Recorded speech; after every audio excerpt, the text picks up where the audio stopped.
Ben, bonjour tout le monde. Bonjour tout le monde. On vient vous expliquer cet après-midi c'est quoi l'écoute empathique. Oui.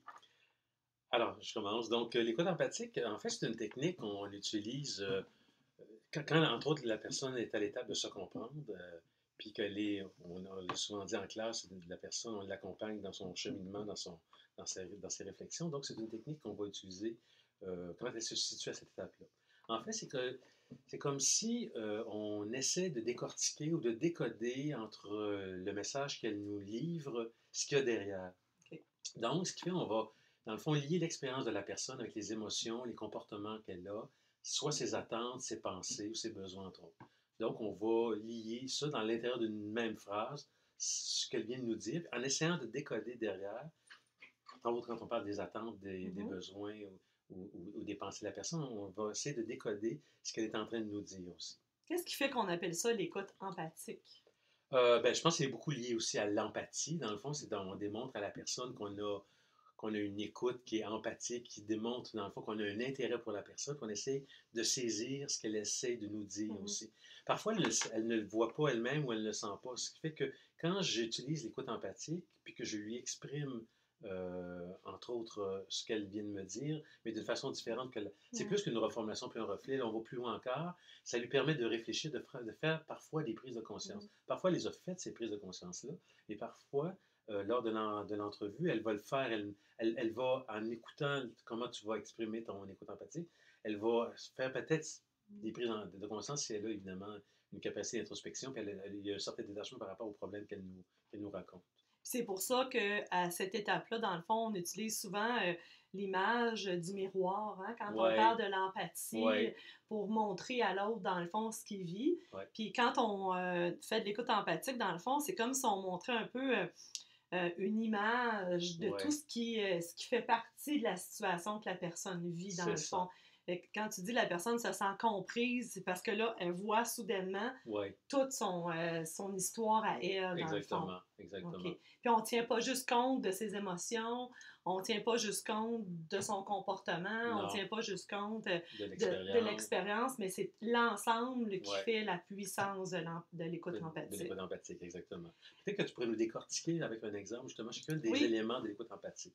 Dans votre manuel, vous avez à la page 15 un tableau où on décortique les éléments de l'écoute empathique. On utilise 4 symboles, dans le fond, 4 images pour un petit peu les retenir, je dirais. Le premier symbole, c'est un nuage avec un éclair.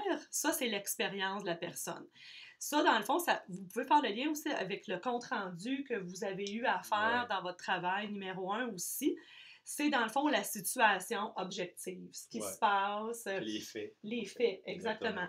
Comme je disais, moi, en classe, c'est comme si on filmait la situation, qu'on la montrait. La personne en tant que telle ne peut pas être en désaccord nécessairement avec ce qu'on décrit de ce qu'elle vit.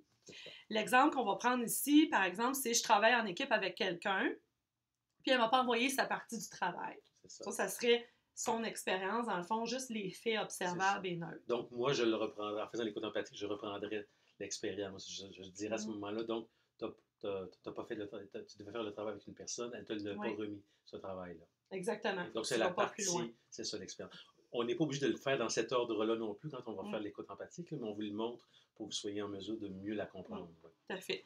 La deuxième, c'est les pensées, les attentes, les croyances. Ça, dans le fond, c'est comment la personne, stimulée par l'expérience, va comprendre puis interpréter sa situation. Par exemple, je fais un travail d'équipe avec quelqu'un, la personne ne m'envoie pas sa partie, mais là, je peux me dire, coudonc, elle n'est pas responsable, elle se fout de moi, c'est pas important pour elle, ses études. C'est ça. Fait qu'on va trouver une façon de s'expliquer la situation. C'est ça. Mais lorsque toi, tu t'en parles, mettons que tu racontes la situation, tu es en relation d'aide avec une personne, ça ne veut pas dire que la pensée, comme tu viens de l'expliquer, elle est aussi bien identifiée. Alors, ce qui veut dire que moi, comme intervenant, je dois essayer de décoder ça. Alors, évidemment, l'exemple qu'on vous donne n'est pas au complet, là, mais quand on a toute la lecture de tous les éléments de l'écoute empathique, c'est la partie sur la pensée qui est la plus difficile à décoder. Fait que souvent, quand je vais le faire, je vais reprendre donc à ce moment-là ce que la personne vient de me dire. Donc, tu me dis que tu devais recevoir le travail d'une personne. Tu as l'impression que cette personne-là, ou tu penses que cette personne-là se fout de toi. Mais elle ne me l'a pas dit, là. Mais je l'ai décodé dans ce qu'elle m'a dit. Ça veut dire qu'on va lire entre les lignes On va lire un entre peu les de la lignes. personne. Exactement. Puis c'est là où l'empathie aussi prend tout son sens parce qu'on peut se dire, si je me mets à la place de la personne, qu'est-ce qui pourrait se passer aussi? Ouais. On peut se baser un peu sur nous aussi, notre perception. Bien là, c'est sûr que si on fait un travail d'équipe puis que la personne ne fait pas sa partie, on a le droit, dans le fond, aussi de dire que l'autre se fout de nous, par exemple. C'est ça. Puis aussi, on a parlé des pensées, des croyances, mais aussi les attentes. C'est la personne ce qu'elle souhaiterait aussi. Aussi, oui. Sinon, après, il y a les émotions. Les émotions, habituellement, ça, vous commencez à être à l'aise aussi à aller les chercher. Dans le fond, c'est l'interprétation de ce qui est déclenché par la situation. On va aller nommer l'émotion qui parle le plus fort. Mais encore, comme tu disais, ça ne veut pas dire que la personne, elle a nommé comment elle se sent. Ouais. Fait qu'on peut le faire avec un reflet, entre autres aussi, puis avec ce qu'on perçoit que la personne peut avoir comme émotion. Fait que la personne, elle vous dira peut-être pas « je suis frustrée, je suis fâchée », mais peut-être qu'on va essayer de voir peut-être qu'elle va vivre de la déception. Fait qu'on pourrait lui dire « tu te sens déçu » ou par rapport à la situation. Ouais. Et le dernier, ce sont les comportements. Dans le fond, c'est quand tu vis cette situation-là, que tu te retrouves dans le fond à attendre la partie d'un travail que quelqu'un doit te remettre, qu'est-ce que tu fais? Comment tu réagis?